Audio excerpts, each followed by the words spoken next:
السلام علیکم ناظرین، میں محمد اسلم حسین سیاست کی خبروں میں آپ سب کا استقبال کرتا ہوں۔ تبلیغی جماعت کی فنڈنگ کی جانچ کرتے ہوئے انفورسمنٹ ڈائریکٹوریٹ نے ممبئی، دہلی، حیدرآباد اور کرناٹک میں جماعت کے 19 مراکز پر بیک وقت چھاپے مار کر ثبوت اکٹھا کرنے کی کوشش کی۔ ممبئی میں اندھیری سمیت 5 مقامات پر چھاپے مارے گئے ہیں، جبکہ قومی سطح پر خبر رساں ایجنسیوں کے ذریعے فراہم کی گئی اطلاعات کے مطابق دہلی میں 7، حیدرآباد میں 4 اور کرناٹک میں 3 مقامات پر چھاپے مارے گئے ہیں۔ دہلی میں تبلیغی جماعت کے امیر مولانا سعد کی رہائش گاہ پر بھی چھاپا مارے جانے کی اطلاعات ہے۔ انفورسمنٹ ڈائریکٹوریٹ منی لانڈرنگ کے الزامات کی جانچ کر رہے ہیں۔ اچانک کئی شہروں میں بیک وقت مارے گئے چھاپوں کی تفصیلات فراہم کرنے سے ای ڈی کے افسران گریز کر رہے ہیں۔ کورونا وائرس کی وبا کے پیش نظر اچانک نافذ کیے گئے ملک کے لاک ڈاؤن کی وجہ سے دہلی میں تبلیغی جماعت کے مرکز میں بڑی تعداد میں اراکین پھنس جانے کے بعد سے جماعت تفتیشی ایجنسیوں کے نشانے پر آ گئی ہے۔ مرکزی کابینہ نے مرکزی حکومت کی بیشتر ملازمتوں کے لیے امیدواروں کے انتخاب کی خاطر آن لائن کامن اہلیتی ٹیسٹ منعقد کرنے کے لیے نیشنل ریکروٹمنٹ ایجنسی کی تشکیل کو منظوری دی ہے۔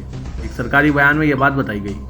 وزیراعظم نریندر مودی کی صدارت میں کابینہ کے اجلاس کے بعد میڈیا بریفنگ دیتے ہوئے اطلاعات و نشریات کے وزیر پرکاش جاوڈیکر نے کہا ہے کہ یہ ایک تاریخی فیصلہ ہے جس سے روزگار کی تلاش کرنے والے ایک مشترکہ امتحان لکھ سکیں گے اور اس سے متعدد امتحانات کی وجہ سے ہونے والا خرچ اور وقت بچے گا۔ یہ ایجنسی ملک کے ہر ضلع میں امتحانی مراکز قائم کرے گی تاکہ نوجوانوں بالخصوص دیہی اور دور دراز کے علاقوں سے تعلق رکھنے والی خواتین کو مدد مل سکے اور انہیں بھرتی کے امتحانات لکھنے کے لیے دوسرے مقامات کے سفر کی ضرورت نہ پڑے۔ وزیراعظم نریندر مودی نے کہا کہ نیشنل ریکروٹمنٹ ایجنسی کروڑوں نوجوانوں کے لیے ایک نعمت ثابت ہوگی۔ مودی نے ٹویٹ کیا کہ مشترکہ اہلیتی امتحان کے ذریعے NRA کئی ٹیسٹوں کو ختم کرے گی اور قیمتی وقت اور وسائل بچائے گی۔ انہوں نے کہا کہ اس سے شفافیت بھی پیدا ہوگی۔ مرکزی زیر انتظام علاقہ جموں کشمیر سے نیم فوجی دستوں کے تقریباً 10,000 سپاہیوں کی فوری دستبرداری کا حکم دیا ہے۔ یہ سابقہ ریاست جموں کشمیر سے متعلق آرٹیکل 370 کو منسوخ کرنے کے دوران اضافی سپاہیوں کی تعیناتی کے بعد سب سے بڑی دستبرداری ہے۔ عہدیداروں نے بتایا کہ وزارت داخلہ نے مرکزی زیر انتظام علاقے میں سینٹرل آرمڈ پولیس فورس کی تعیناتی کا جائزہ لینے کے بعد یہ فیصلہ کیا۔ وزارت داخلہ نے مئی میں مرکزی زیر انتظام علاقے سے CAPF کی 10 کمپنیوں کو دستبردار کرنے کا فیصلہ کیا تھا، جبکہ گزشتہ سال دسمبر میں 72 یونٹس کو واپس بلایا گیا تھا۔ ایک سینئر عہدیدار نے PTI کو بتایا کہ مرکزی دستوں کی 100 کمپنیوں کو فوری دستبرداری کا حکم دیا گیا اور ان سے کہا گیا ہے کہ وہ ملک میں اپنے اپنے مقامات پر واپس چلے جائیں۔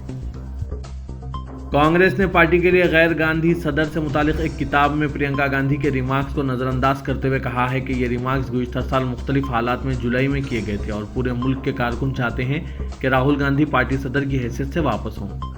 پرینکا گاندھی کے اس تبصرے سے پیدا تنازع کو ختم کرنے کی کوشش کرتے ہوئے پارٹی کے ترجمان شکتی سنگھ گوئل نے دعویٰ کیا کہ سابق پارٹی صدر راہل گاندھی UPA 2 کے دوران وزیر اعظم بن سکتے تھے کیونکہ اس وقت کے وزیر اعظم منموہن سنگھ صحت کے مسائل سے دوچار تھے اور انہوں نے راہل گاندھی کے لیے راہ ہموار کرنے کی پیشکش کی تھی، لیکن راہل گاندھی نے ان سے کہا کہ وہ اپنی میعاد مکمل کریں۔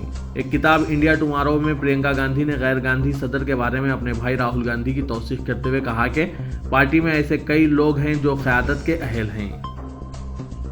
کانگریس لیڈر راہل گاندھی نے الزام لگایا ہے کہ کورونا وائرس وبا کے درمیان گزشتہ 4 ماہ میں تقریباً 2 کروڑ افراد اپنی ملازمتوں سے محروم ہو گئے ہیں اور ملک میں بے روزگاری کے بارے میں سچ کو چھپایا نہیں جا سکتا۔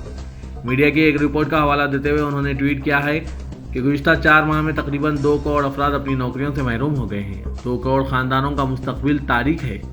بے روزگاری اور معیشت کے بارے میں سچ کو فیس بک پر نفرت اور فیک نیوز پھیلاتے ہوئے ملک سے چھپایا نہیں جا سکتا۔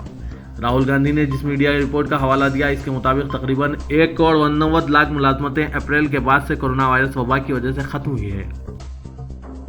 سپریم کورٹ نے اداکار سشانت سنگھ راجپوت کی غیر طبی موت کی CBI تحقیقات کی راہ ہموار کر دی اور کہا ہے کہ منصفانہ اور غیر جانبدار چھان بین وقت کا تقاضا ہے۔ عدالت نے بہار اور مہاراشٹر کی جانب سے ایک دوسرے پر سخت الزامات عائد کیے جانے کے درمیان CBI تحقیقات کو منظوری دی ہے۔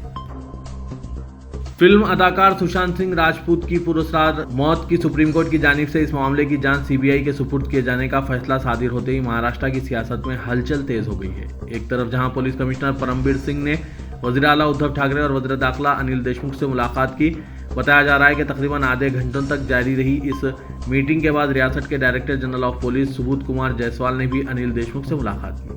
حالانکہ ان دونوں اعلیٰ پولیس افسران نے میڈیا کے سامنے سشانت سنگھ کیس CBI کے حوالے کیے جانے کے سپریم کورٹ کے آرڈر پر کسی رد عمل کا اظہار نہیں کیا۔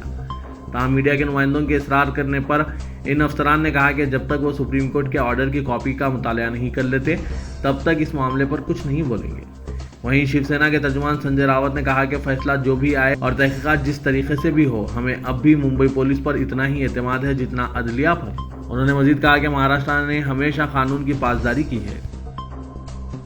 جمعیت علماء ہند کے صدر مولانا قاری سید محمد عثمان منصور پوری نے سوشل میڈیا وغیرہ پر اسلام اور پیغمبر اسلام حضرت محمد مصطفیٰ صلی اللہ علیہ وسلم کے متعلق اہانت آمیز اور اشتعال انگیز مواد کی اشاعت کی سخت ترین الفاظ میں مذمت کی ہے اور ارباب حکومت کو متنبہ کیا ہے کہ یہ شر انگیزی ملک کی امن و امان کے لیے بڑا خطرہ اور مسلمانوں کے لیے ناقابل برداشت ہے۔ اس لیے جو افراد یا گروپ ایسی بیہودہ حرکتوں میں ملوث ہیں ان کے خلاف سخت سے سخت کارروائی کی جائے تاکہ آئندہ کسی کو یہ جرأت نہ ہو سکے۔ جمعیت علماء ہند مسلمانوں سے اپیل کرتی ہے کہ وہ ایسی کسی بھی نازیبہ حرکت پر فوری طور پر قریبی تھانے میں FIR درج کرائیں اور اشتعال انگیزی سے متاثر ہو کر قانون اپنے ہاتھ میں نہ لیں، بلکہ قانون کے دائرے میں رہ کر قاطعوں کو کیفر کردار تک پہنچانے کی کوشش کریں۔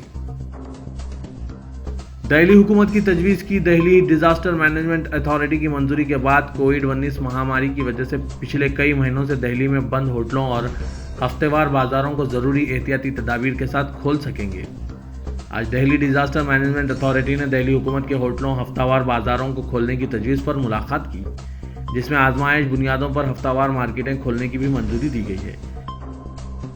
کانپور میں وکاس دوبے انکاؤنٹر کے بعد یوگی حکومت سے برہمن سماج کی ناراضگی کو دیکھ کر بہوجن سماج پارٹی، سماجوادی پارٹی، کانگریس نے دلت مسلم اور OBC مسلم کی سیاست کو ترک کر کے برہمن سماج کے ووٹروں کو اپنی جانب راغب کرنے کے لیے برہمن کارڈ کھیلنا شروع کر دیا ہے۔ جہاں سماجوادی پارٹی نے برہمن سماج کے پرشورام کے مجسمہ نصب کرنے کا اعلان کیا ہے، وہیں BSP کی مایاوتی نے پرشورام اور دوسرے برہمن سماج کے دیوی دیوتاؤں کے نام سے اسپتال وغیرہ قائم کرنے کی بات کہی ہے۔ کانگریس کی جانب سے برہمن سماج کے چہرے کو وزیر اعلیٰ بنانے کی تیاری کی جا رہی ہے۔ وہیں BJP نے بھی برہمن سماج کے غریب افراد کا بیمہ کرانے کا اعلان کیا ہے۔ ایودھیا میں 5 اگست کو رام مندر کی بھومی پوجن کے دوران علی گڑھ میں اپنے مکان میں پوجا کرنے پر 2 مسلم خواتین اور ان کے خاندانوں کو جان سے مار ڈالنے کی دھمکی دی گئی ہے۔ یہ عورتیں BJP مہیلا مورچہ کی رکن ہیں اور رام مندر کی تعمیر کی حامی ہیں۔ پولیس سے اپنی شکایت میں روبی آصف خان اور نرگس محبوب نے کہا ہے کہ دیواروں پر ان کے پوسٹرز لگا دیے گئے ہیں جن میں انہیں رام کی پوجا کرتے دکھایا گیا ہے۔ پوسٹرز میں کہا گیا ہے کہ ان عورتوں کو اسلام سے خارج کر دیا جائے، انہیں زندہ جلا دینے کی بھی دھمکی دی گئی ہے۔ روبی آصف خان کا کہنا ہے کہ میں نے 30 جولائی کو رام للا کو راکھی بھیجی تھی اور 5 اگست کو بھومی پوجن کے دوران اپنے مکان میں اپنے اہل خانہ کے ساتھ آرتی اتاری تھی۔ میں نے مندر کی تعمیر کے لیے 5001 روپے کا چیک بھی بھیجا تھا۔ 17 اگست کو اس نے دیکھا کہ شہر میں نرگس کے ساتھ اس کے پوسٹرز لگے ہیں جن میں دونوں کو آرتی اتارتے دکھایا گیا ہے۔ روبی آصف خان BJP ورکرز کے ساتھ علی گڑھ کے دہلی گیٹ پولیس اسٹیشن پہنچی اور اس نے شکایت درج کرائی۔ پولیس نے معاملے کی تحقیقات شروع کر دی ہے۔ سعودی عرب کے وزیر خارجہ نے اپنے قریبی اتحادی متحدہ عرب امارات اور اسرائیل کے درمیان مکمل سفارتی تعلقات کے قیام اور امن معاہدے کا محتاط خیر مقدم کیا ہے۔ پرنس فیصل بن فرحان نے کہا ہے کہ اس معاہدے کو مثبت نظر سے دیکھنا چاہیے۔ اس کے ذریعے مغربی کنارے پر اسرائیل کے یک طرفہ قبضے کو معطل کیا گیا ہے، لیکن انہوں نے اس اقدام کی واضح تائید سے گریز کرتے ہوئے کہا کہ سعودی عرب اس شرط پر ایسے ہی تعلقات قائم کرنے کے لیے تیار ہے کہ اسرائیل اور فلسطینیوں کے درمیان امن معاہدہ ہو۔ جرمن وزیر خارجہ ہائیکو ماس کے ساتھ ایک نیوز کانفرنس کے دوران انہوں نے یہ ریمارکس کیے۔ وزیر اعظم پاکستان عمران خان نے یہ کہتے ہوئے واضح موقف اختیار کیا ہے کہ بانی پاکستان قائد اعظم محمد علی جناح نے واضح کر دیا تھا کہ فلسطینیوں کو ان کے حقوق ملنے تک اسرائیل کو تسلیم نہیں کیا جائے گا۔